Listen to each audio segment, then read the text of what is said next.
저에게 큰 힘이 됩니다. 안녕하세요. 부동산 뉴스를 읽어주는 박 팀장입니다. 오늘은 한 이틀 전에 나왔던 부동산 뉴스에 대해서 한번 설명드리려고 합니다.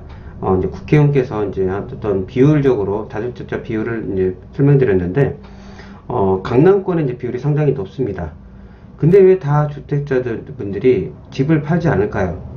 중요한 거는 양도세가 많이 올라도요, 팔지 않으면 의미가 없습니다. 그래 양도를 해야지 세금이 나올 거 아닙니까? 그럼 어떤 부분이 더 중요시해야 되냐? 종부세입니다.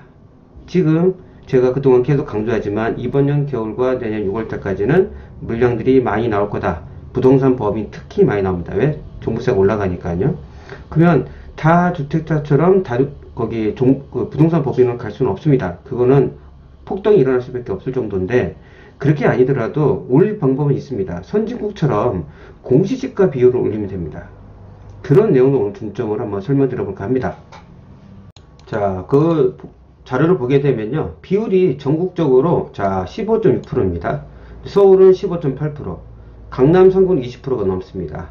상위 1%가 소유한 주택에서 1인 평균 7.3가구예요. 왜 다주택자분들이 안 팝니까? 우리가 양도세 올렸으니까 많이 팔겠지 하겠지만, 양도소득세는 양도를 해야지 세금이 나오는 겁니다. 안 팔면 세금이 안 나와요. 양도소득세가. 그러니까 끝까지 버티는 거예요. 왜 버틸까요? 1년에 내는 세금이 적어서 그렇습니다.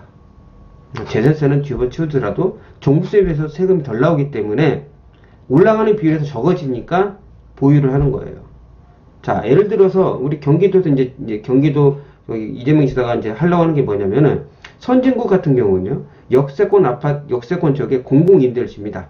30년 이상 살게, 평생 살게 해주고, 그리고 그것도 자녀분한테 물려줄 수가 있어요. 주택이 있는 사람은 주택을 짓는 거는 역세권에서 멀어지는 외곽 지역에 짓게 됩니다. 역세권 올라면 집을 팔고 오라는 거죠. 그게 뭐냐, 개념이 투자 개념이 아니라 거주 개념인 거죠. 다주택자분들이 갖고 있는 건 그거예요. 투자로 갖고 이익이 생기니까 이익을 덜 나게 해줘야지만이 떨어질 수밖에 없겠죠. 그럼 종부세 비율을 올리려면 부동산 법인처럼 할 수는 없어요. 그건 이치에 안 맞겠죠. 너무 6%까지 올린다는 게 힘든데, 그렇지 않으면 어떻게 되냐, 공시지가 비율을 올리면 됩니다. 근데 그 공시지가 비율을 조금만 올려도 쌩 난리가 납니다. 왜? 그분들은 기득권이고 야당이고 다 그분들이 주택을 많이 가지고 계시잖아요. 이번에도 뭐 뉴스에도 나왔고요. 그런 부분 때문에 그런 것 같습니다. 자, 더 깊게 들어가 보도록 할게요. 자, 다주택자들한테 강력한 정책을 했습니다. 자, 수도권 전반적으로 규제적으로 지정했고 대출 규제했죠. 6월 17일 날. 근데 이거는 뭐, 이쪽에서 좀 얘기가 많이 나왔던 건 이제 실수요자분들한테 이제 불만이 많이 나왔기 때문에 그게 좀 완화가 됐죠. 자, 7월 달에 나온 게 이제 강력하게 다주택자분들한테 간 겁니다. 일단 취득세 중과, 양도세 이제 중과 얘기 나왔고요. 부동산 법인도 이제 거의 철퇴입니다. 예, 종부세 비율이 너무 올라갔기 때문에. 그렇지만 양도세는 유예기간을 내년 줬어요. 작년 12월 16일 대책에도 이번 6월달까지 유예기간 줬죠. 그렇기 때문에 지금 그 유예기간 좀 요동치긴 할 거예요. 팔사는 팔겠죠. 그렇지만 많은 물량들은 부동산 법인 쪽에 이렇게 나오지, 다주택자분들이 이걸 해주지 않은 이상, 이걸 강화시키지 않으면 나올 확률이 좀 많이 적다. 그 중에 아까 말씀드린 종부세입니다. 안 그랬으면 그 전에 벌써 5월, 6월, 7월 달에 매매가 많았잖아요. 그때는 뒤에 돈이 많으시니까 세무사나 자기 그 재무 관리해준 분이 있을 거예요. 그래서 벌써 자녀분한테 증여 간 경우가 상당히 많을 겁니다. 왜 다주택자는 안 파는 걸까요? 그렇게 이렇게 공통적으로 종부세를 올렸는데, 종부세는 올려도 거의 대부분 여기서 막혀요. 여기서 비율이 다 여기서 막힙니다. 여기서 맨 위에 두 군데에서 많아요. 비율이 제일 많고요. 세금 여기서 제일 많이 걷는데 인구는 여기가 제일 많아요. 왜? 우리가 인별로 하니까 6억 공제해주죠.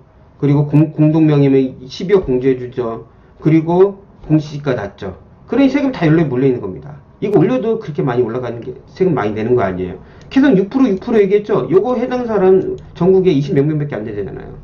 여기 거의 없습니다. 여기에는 진짜 이거 특별하게 많지 않은 이상 없습니다. 여기까지 대부분 다 여기서 끊겨요. 이쪽이 조금 있고 여긴 별로 비율이 없습니다. 그건 내가 좀 이따 보여드릴게요. 자, 공시지가는 이렇게 가는 겁니다. 우리 말도 종부세 이렇게 나와요. 그러니까 인별로 하기 때문에 인별로 6억 공제해주고, 1가구 1주택자면 9억 공제해주고, 그리고 그 다음에 과표로 가서 이게 다 뺀 다음에 세금 이거밖에 안 나오는 겁니다. 세금이 적은 겁니다. 자, 실효세율입니다. 실질적으로 내는 세금이 우리나라 비율이 되게 낮아요.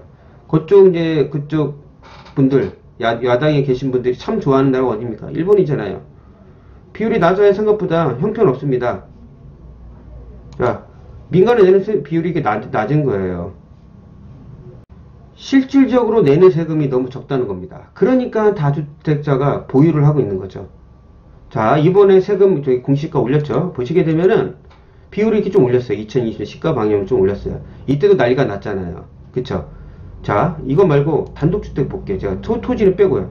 이 비율이 원래는요, 그 선진국 비율은 이게 80%대로 올라가야 되고요. 거의 80% 가야 되고요. 이게 거의 90%대 가야 됩니다. 근데 지금 현재적으로는 우리가 뭐 서민들이나 뭐 주택을 갖고 있는 사람들은 다 주택도 많겠지만, 진짜 부자들은 여기 있잖아요. 단독주택에 거주기 하나, 우리가 보통 이제, 뭐, 대학가 같은 경우는 이제 원룸 건물 가지고 있잖아요. 그게 다 가구잖아요. 대부분.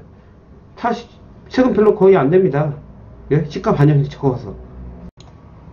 이 비율이 올라야 되는데 이거 조금 올랐다고 작년에 비해서 엄청나게 난리가 났습니다.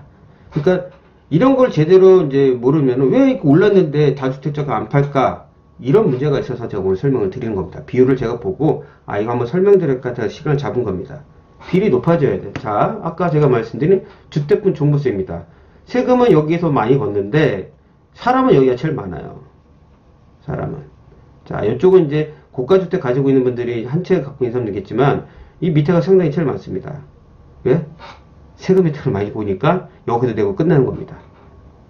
별로 나오진 않거든요. 여기 비율이 제일 많아요. 여기가 아까 제가 위에 보여드렸죠. 여기 비율이 제일 적은 거예요. 여기 조금 올라간 겁니다. 0.4%. 이것 때문에 난리가 난 거예요. 이거 조금 더 낸다고. 만약 3억이면 예를 들어서 0.8%에서 240만원이 360만원이 된 거거든요. 집값 올라간 거 생각 안 하시고. 비율은 여기가 상당히 인구가 많은데 세금은 적게 낸다 여기보다. 그래서 공시가가 올라가야 된다. 그래야지 다주택자가 적어질 수밖에 없다는 걸 제가 같이 통계로 보여드린 겁니다. 어떻게 통계 자료를 보니까 좀 이해가 가시나요?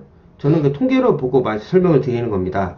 이런 부분을 꼭 확실히 인지를 하시고 정부나 공공기관만 추진하게 되면은 거의 내는 사람이 적어요.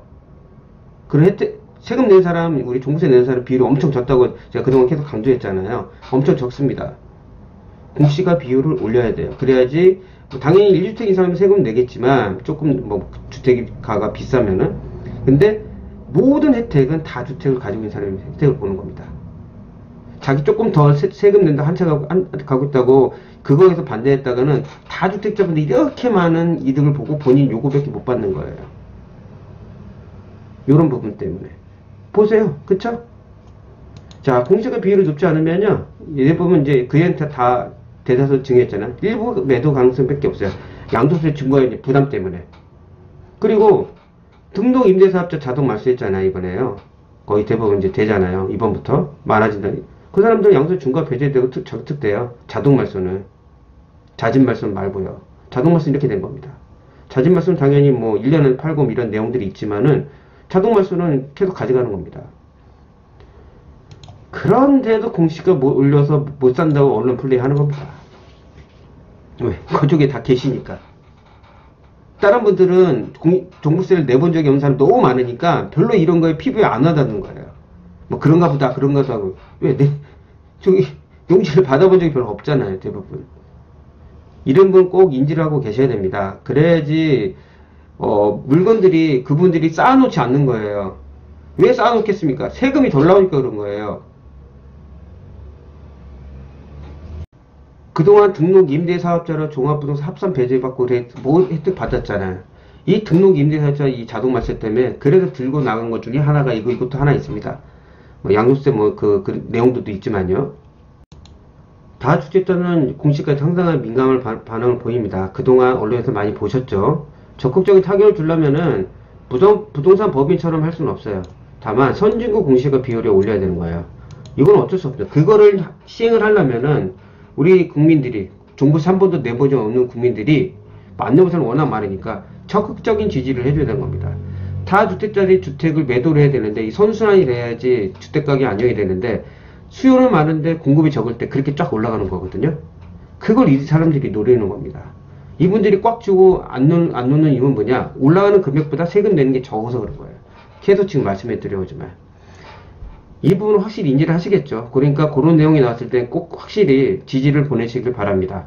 자, 내년 6월 1일 전까지 그럼 어떤 물량이 나오냐? 당연히 부동산 법인 나올 수밖에 없습니다. 종부세가 6%입니다. 금액과 상관없이. 6%에요, 6%. 자, 여긴 나올 거고, 다주택자 이제 양수세 중과세를 보면 이제 줄이기서 나오겠죠. 이 부분도 있습니다. 근데 그 다음에 분양권 물량도 상당히 나올 겁니다. 왜? 내년 6월달 지나면은 재미가 없습니다. 2년 지나면 기본 세율인데 이제 60%예요. 내년부터 1년 지나면은 70% 60%거든요. 이런 물량들도 찾고 있는 분들은 기다렸다가 충분히 나올 수 있다. 근데 다주택자분들은 물량들이 적게 나온다. 그래서 강남권이 생각보다 많이 나올 확률이 적다라는 걸 좀 말씀드리고 싶습니다. 그래도 금액들이 많이 올랐고 지금 이제 많이 하락기이기 때문에 조금만 참고 더 기다리신다고 하면은 좋은 가격의 물량을 받을 수 있을 거라고 생각합니다. 그리고 이런 부분도 좀 알고 있고 그런 내용들이 만약 정부에서 만약 하려고 하면은 적극적으로 지지를 해줘야 되만이 본인들이 좋은 가격의 집을 얻을 수 있는 거예요. 이해하시겠죠? 자기가 조금 낸다고 거기서 하는 게 아니라 그것 때문에 더 많은 사람들이 혜택을 보고 있다. 그거는 오늘 하나를 말씀드리고 싶어서 이렇게 길게 얘기했습니다. 오늘 들려드렸던 내용 혹시 좀 내용에 좀 도움이 좀 되셨다고 하면 구독과 좋아요 눌러서 정말 감사하겠습니다. 다음에 더 나은 부동산 뉴스로 찾아뵙도록 하겠습니다. 끝까지 들어주셔서 정말 감사합니다.